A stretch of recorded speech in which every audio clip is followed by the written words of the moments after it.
이 시간에 오늘 우리에게 주신 하나님의 말씀 함께 나누겠습니다. 오늘 함께 나눌 하나님의 말씀은 디모데전서 1장 18절에서 20절의 말씀입니다. 우리 함께 합독하겠습니다.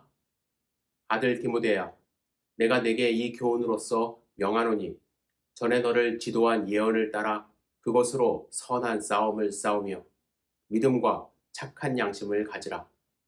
어떤 이들은 이 양심을 버렸고 그 믿음에 관하여는 파선하였느니라. 그 가운데 후메네오와 알렉산더가 있으니 내가 사탄에게 내준 것은 그들로 훈계를 받아 신성을 모독하지 못하게 하려 함이라. 아멘. 오늘 주실 말씀을 기대하며 잠시 기도드리겠습니다. 전능하신 아버지 하나님, 주님의 말씀을 사모하여 저희들이 모였습니다. 주님 말씀하여 주시옵소서. 주님의 말씀으로 우리의 삶이 변화받아 이 세상에서 승리하는 삶을 살아갈 수 있도록 주여 인도하여 주시옵소서. 주님의 말씀에 집중할 수 있도록 주여 보살펴 주시옵소서. 예수님의 이름으로 기도드렸사옵나이다. 아멘. 이제 며칠만 있으면 할로윈 데이가 찾아옵니다. 여러분들도 경험하시겠지만 운전을 하다 보면은 거의 모든 가정이 이 할로윈 데코레이션을 한 거를 발견할 수 있는데요. 작게는 호박 몇 개를 집 앞에 진열한 것부터 시작해서 집 전체를 할로윈 데코레이션으로 치장한 집도 발견할 수가 있습니다. 그래서 제가 궁금해졌어요. 미국 사람들은 할로윈 데이를 위하여 얼마나 돈을 지출을 하는지. 그래서 통계를 찾아보니까 올해 할로윈 데이를 이제 준비하면서 예상한 지출액이 11.6 빌리언이라고 합니다. 한국 돈으로 환산하면 약 16조 원 정도 된다고 해요. 엄청난 돈을 지출을 하는 것이죠. 한 설문조사에 의하면 74% 정도, 응답한 사람의 74% 정도가 참여할 것이라고 했고, 응답자 평균 약 104달러 정도를 이제 커스텀, 데코레이션 혹은 캔디를 구입하는 것에 사용할 것이라고 했습니다. 할로윈은 미국 경제와 사회를 움직이는 어떤 문화로 자리를 잡았습니다. 학교에서도 선생님도 할로윈 복장을 하고 오고요. 규정을 이제 정해주기는 하지만 아이들에게 당일날 할로윈 복장을 장려하며 커스텀을 입고 등교하도록 합니다. 여러분, 이렇게 어떠한 문화로 자리 잡고 있는 이 할로윈에 대하여 우리 기독교인들은 어떤 자세를 가져야 할까 참 고민됩니다. 그래서 큰 교회에서는 교회 자체적으로 할렐루야 데이라고 이제 마련을 해서 아이들이 저녁에 동네 밖으로 나가는 것이 아니라 이 교회로 올 수 있도록 프로그램을 진행하기도 합니다. 하지만 동네에서 그리고 학교에서 아이들이 매일 보고 듣는 것이 이 할로윈인데, 우리는 할로윈 하지 않아, 절대 커스텀 입지 않아, 밖에 나가서도 안 돼 라고 하며 강제적으로 우리 아이들에게 말하기에는 너무 광범위하게 스며들고 있는 문화의 물결 속에서 아이들이 세상 문화에 물들지 않을까 걱정되지 않을 수가 없습니다. 물론 우리는 이 할로윈의 유래에 대하여 이야기를 하며 왜 동참하지 않는지 설명할 수는 있습니다. 여러분, 할로윈은 무엇입니까? 아일랜드 지방에 살던 이 켈트족의 사마인 축제에서 그 기원을 둔다고 합니다. 켈트족은 11월 1일을 새해 첫날로 지키는데 1년의 마지막 날인 10월 31일이 이승과 저승의 경계가 모호해지는 날이라고 생각을 합니다. 그래서 죽은 자들의 영혼이 경계가 모호하기 때문에 이승을 찾아와 살아있는 사람들을 괴롭히고 곡식을 망친다고 믿었다고 합니다. 그래서 이런 악한 영혼들을 달래기 위해 마을 입구에 커다란 모닥불을 피우고 사람들은 동물의 머리나 가죽으로 만든 의상을 입는 그러한 풍속에서 할로윈이 유래를 했다고 합니다. 그런데 이 아일랜드인들이 19세기 대기근을 맞이하면서 그것을 피해서 미국에 이제 이민을 건너오면서 조금씩 그들만이 지키던 풍속이었다가 1950년대 이후 상업적 전략이 이제 가미가 되면서 캔디, 커스텀을 팔기 위해 마트에 대대적으로 이제 장식을 하기 시작하면서 문화로 성장을 했고 자리를 잡기 시작했다고 합니다. 제가 왜 이렇게 말씀을 드리냐면 할로윈 구체적으로 생각을 해보면 그 전통 같은 거를 생각해 보면 우리가 따라야 할 하나의 이유가 없다라는 거예요. 우리는 10월 31일 날 저승의 영혼이 이승에 찾아온다는 사실 우리는 그냥 믿지 않습니다. 그건 사실이 아니니까요. 또 설사 온다고 해도 그들을 달래야 한다는 그 말, 그걸 헛된 것이라는 것을 우리는 압니다. 하지만 문제는 뭐냐면 어른들은 별 상관없이 무시하면서 넘어갈 수 있지만 아이들은 따라하지 않으면 마치 학교나 동네에서 왕따 당하는 것 같은 나만 좀 별종인가? 라는 생각을 스스로 하게 하는 이 분위기가 조성이 된다는 것입니다. 그래서 우리 아이들을 잘 이해시켜줘야 하고 또 혹시 모를 일들에 대하여 상처받지 않도록 설명을 하며 함께 기도를 해야 할 것입니다. 그래서 우리가 정말로 의미 있게 지켜야 할 절기가 있지 않습니까? 추수감사절, 이제 성탄절이 다가오는데 이러한 절기들을 조금 더 우리가 신경 쓰면서 믿음을 우리 아이들에게 전수하고 함께 지키는 분위기가 되어야 할 것 같습니다. 그런데 제가 걱정하는 것은 10월 31일 하루만 지내는 할로윈이 아니라는 거예요. 할로윈은 겉으로 드러나는 세상 문화의 한 부분이지만 우리가 보이지 않게 직면해야 하는 더 큰 문제는 무엇이냐면 이 할로윈을 움직이는 뒤에서 보이지 않게 조정하는 자본주의 세상 일화라는 거예요. 이미 9월 달부터 마트에 가면 할로윈 데코레이션이 이제 시작이 되지 않았습니까? 사람들로 하여금 할로윈을 지키도록 자극을 한다라는 것이죠. 여러분 생각해 보세요. 추수감사절. 세상 사람들은요, 추수감사절보다 무엇을 더 기다리나요? 대부분이 블랙 프라이데이를 떠올리며 무엇을 쇼핑할까를 생각을 합니다. 성탄절.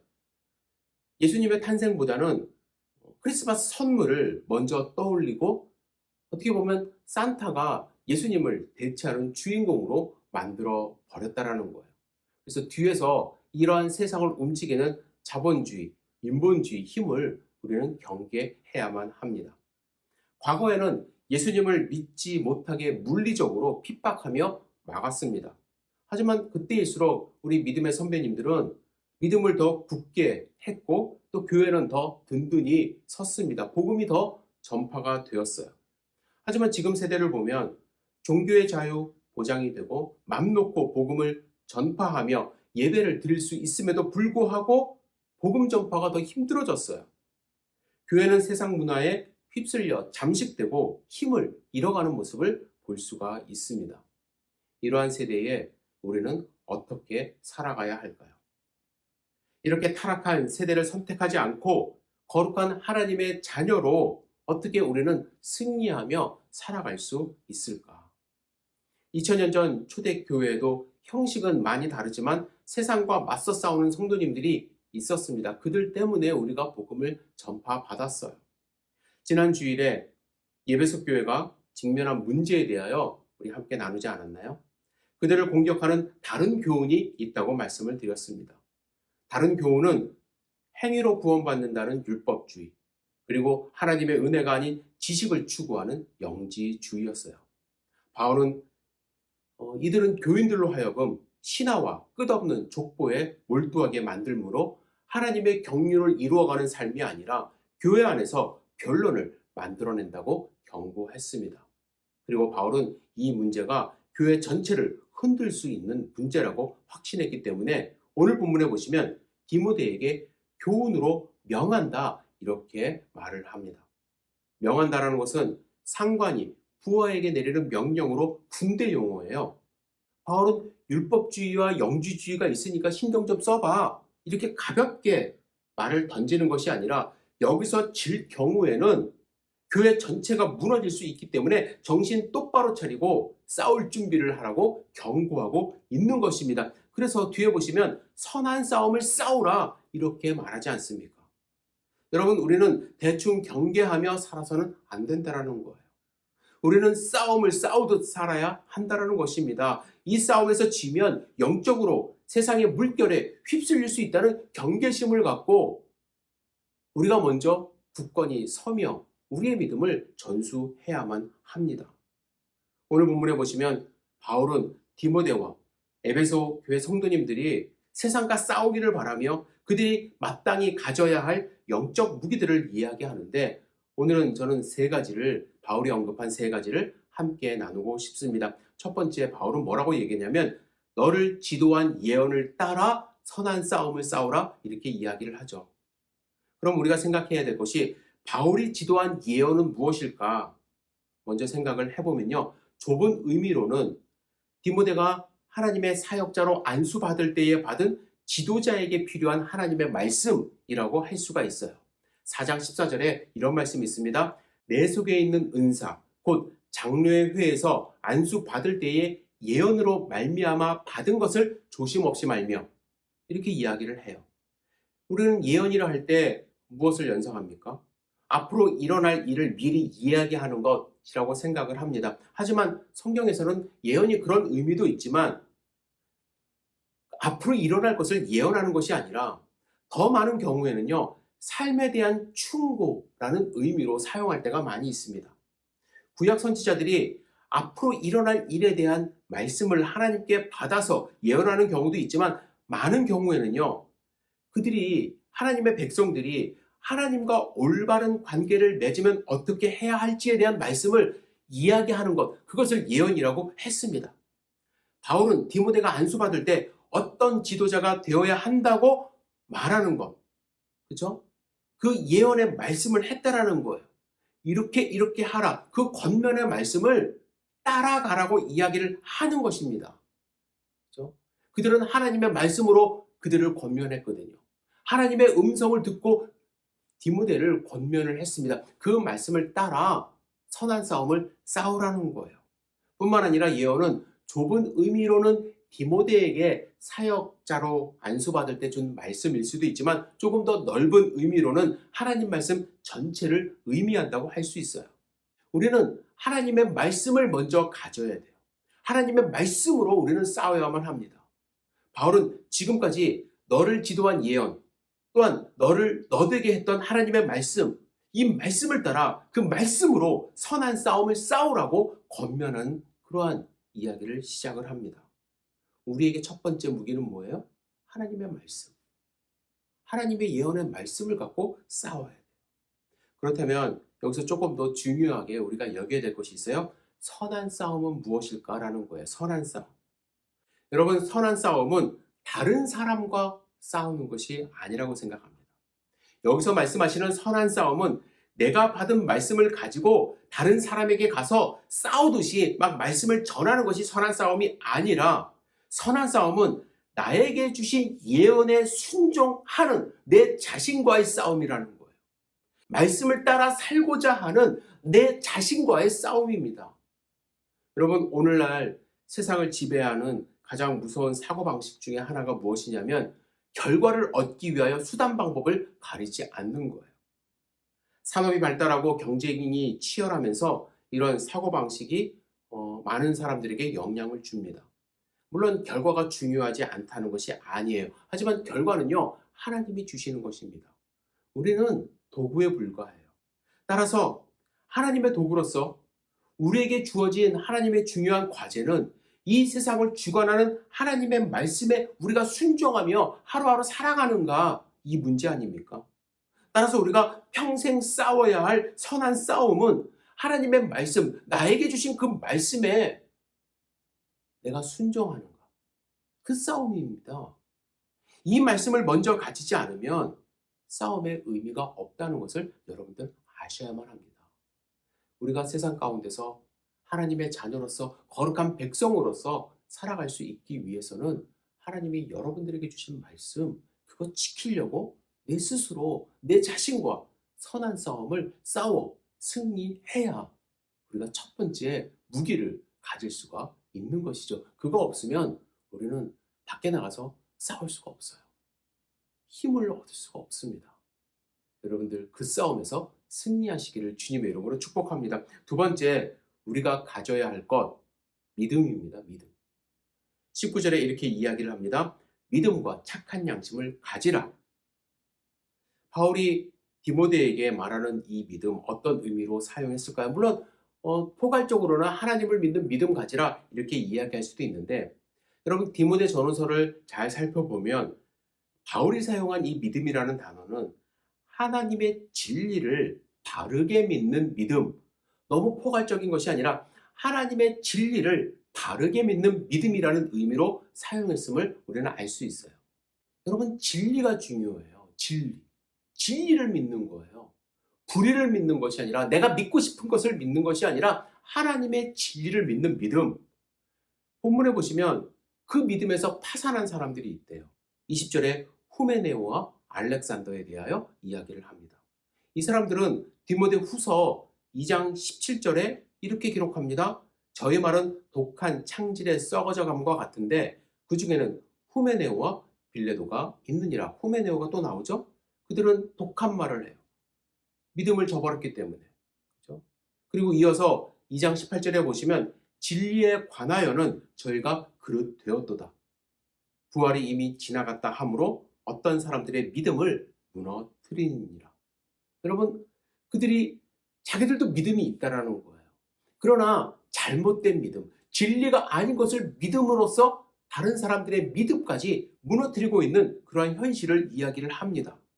진리가 아닌 것을 말하며 사람들을 현혹한 거예요. 특히 디모데후서 2장에 부활에 대하여 그릇된 것을 믿고 말한다 이렇게 말씀을 하는데, 그들이 말하는 것은 무엇이에요? 부활은 이미 지나갔다. 부활이 다시 없다. 이렇게 이야기를 함으로써 사람들의 믿음을 무너뜨리고 있는 것입니다. 여러분, 우리가 이 세상에 휩쓸리지 않고 타락하지 않고 믿음을 굳게 하며 신앙생활하는 이유가 뭐예요? 부활신앙이 있기 때문입니다. 그것이 진리라고 확신하기 때문 아닙니까? 하지만 진리를 믿지 않는 사람들, 부활이 없다고 말하거나 부활은 이미 지나갔다고 말하는 사람들은 믿음이 흔들리면서 이 세상을 그냥 방종하며 하나님의 말씀에 순종하지 않으며 살아가고 있는 거예요.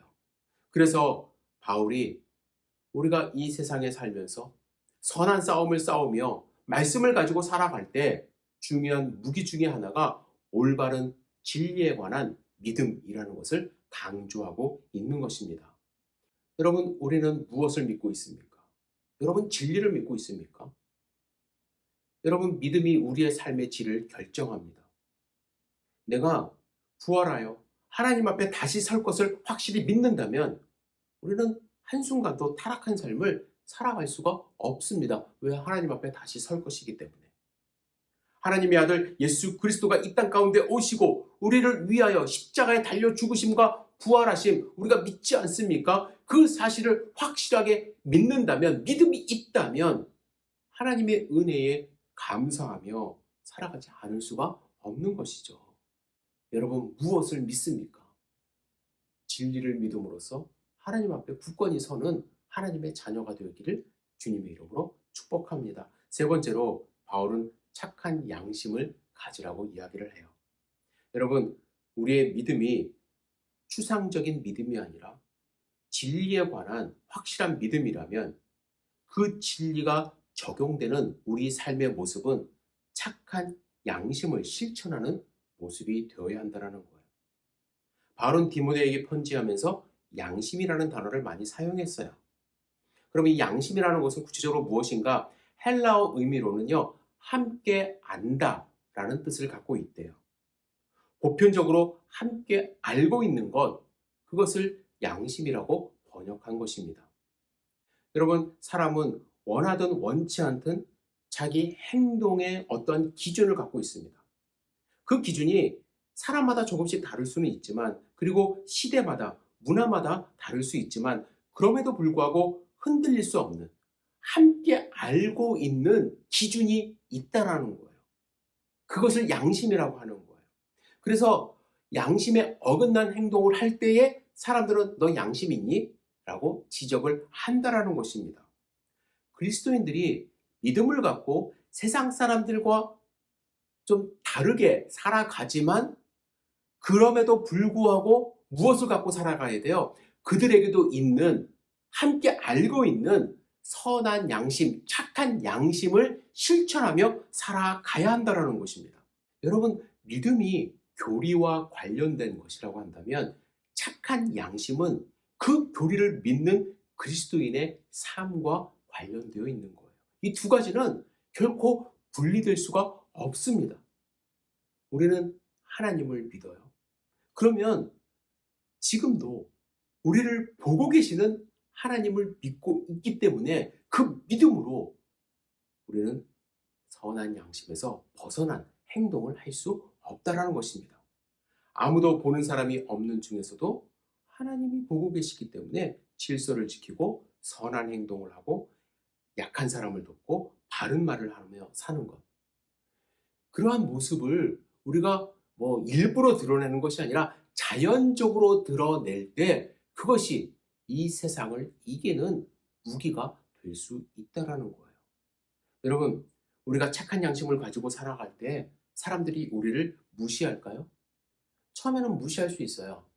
쟤는 왜 자기만 잘났어?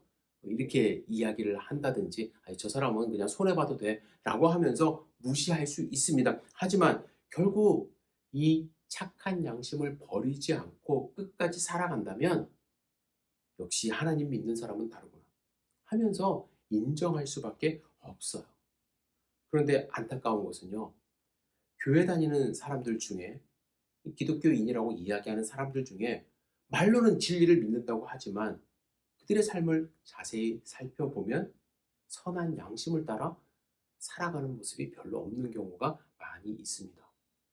한국에 있을 때 목사님들하고 한 차를 타고 어디를 가다가 도로변에 멋진 교회가 세워진 것을 발견을 했습니다. 목사님, 저 교회 참 멋있게 잘 세워졌네요 라고 이야기를 하니까 한 목사님이 이렇게 얘기하는 거예요. 목사님, 저 교회는요 불법 건축물이라 준공 허가가 나지 않아 교회를 사용할 수 없어요 라고 말하는 거예요. 이유를 들어보니까 여러분, 건물을 지을 때 가장 기본적으로 뭘 해야 하냐면 건폐율이라는 것을 지켜야 합니다. 근데 그걸 무시했다라는 거예요. 건폐율은 1층의 건축 바닥 면적을 대지 면적으로 나눈 비율인데요. 예를 들면 100평의 땅이 있을 때 일정 부분의 땅은 맨 땅으로 남겨두고 그 나머지 땅에 건물을 세워야만 합니다. 그게 건폐율이에요. 그런데 그 교회는 더 큰 교회를 짓고 싶어서 이 건폐율을 무시하고 건축을 했다라는 것입니다. 이해가 되질 않았어요. 설계사도 있고 시공사도 있는데 왜 그렇게 밀어붙였을까? 이런 경우 중공검사가 승인될 리가 없죠. 그런데 이 교회는 하나님이 해주실 거라 이렇게 이야기를 하면서 기도회를 하고 있다는 것입니다. 이 교회는 도대체 무엇을 믿고 있는가? 살아계신 하나님을 믿으며 착한 양심으로 살아가고 있는가? 교회의 이런 모습을 사람들이 보니까 손가락질하는 거예요. 젊은 사람들이 교회를 떠나고 있습니다. 교회 다니는 청년들이 믿지 않는 친구를 만났을 때 친구들이 야, 교회가 왜 그러냐? 요번에 또 교회가 이런 일을 했다던데 너는 도대체 어떤 생각을 갖고 있냐? 교회가 양심이나 있냐? 라고 비판의 소리를 들을 때에 거기에 대하여 정확한 대답을 할 수가 없어요. 우리 교회는 안 그래. 교회가 다 그런 것이 아니야. 몇몇 교회가 그런 거야. 라고 대답은 할 수 있지만 그럼에도 불구하고 스스로 친구들에게 그런 이야기를 들을 때 회의감이 든다라는 거예요. 그래서 결국에는 교회를 떠나는 젊은 사람들이 많습니다. 즉, 교회가 세상에 지는 거예요. 여러분, 이 같은 세상을 우리는 직면해야 돼요. 그래서 우리 믿는 자들이 먼저 각성해야 할 줄 믿습니다. 우리의 양심은 어떤 자리에 있습니까? 혹 우리는 세상 사람들보다는 내가 좀 낫지 뭐 라고 생각하며 스스로 위로하며 살아가고 있는 것은 아닌지요. 여러분, 다른 사람들과 비교해서 조금 더 낫다는 것에 위로받지 마시고 우리는 스스로 예리하고 날카로운 착한 양심을 갖고 거기에 반응을 해야만 합니다. 그래서 스스로의 싸움에서 승리하는 삶을 살아갈 수 있어야만 합니다. 우리는 믿음과 착한 양심을 가지고 파선하지 말아야 합니다. 그래서 우리의 달려갈 길을 다 마칠 때까지, 그리고 우리가 주님 앞에 거룩한 모습으로 설 때까지 우리는 승리의 삶을 삶으로써 이 세상이 정말 우리의 믿음을 무너뜨리려고 여러 가지 방법으로 우리를 공격해 오지만 그 앞에서 결코 무너지지 않고 우리의 믿음을 잘 전수하는 그런 믿음의 사람이 됨으로써 하나님께 칭찬받는 믿음의 사람이 되기를 주님의 이름으로 축복합니다. 여러분은 이 무기들을 갖고 있는지 스스로 살펴보시기를 부탁드립니다. 나와의 선한 싸움에서 내가 하나님이 나에게 주신 말씀을 붙들고 있는가? 믿음을 굳게 하고 있는가? 착한 양심으로 살아가고 있는가? 스스로를 돌아보시는 일주일 되시기를 주님의 이름으로 축복합니다. 기도하겠습니다. 좋으신 아버지 하나님, 우리가 이 세상을 어떻게 살아가야 할지 때로는 정말 답이 없이 답답할 때가 많이 있습니다. 그러나 주님, 오늘 본문의 말씀에서 우리에게 주신 이 무기를 우리가 잘 갈고 닦아 세상에서 승리하는 삶을 살아갈 수 있도록 인도하여 주시옵소서. 주님이 우리와 함께 하신다는 그 확실한 믿음을 붙들고 하루하루 승리하는 삶을 살아갈 수 있도록 인도하실 것을 믿습니다. 예수님의 이름으로 기도드렸사옵나이다. 아멘.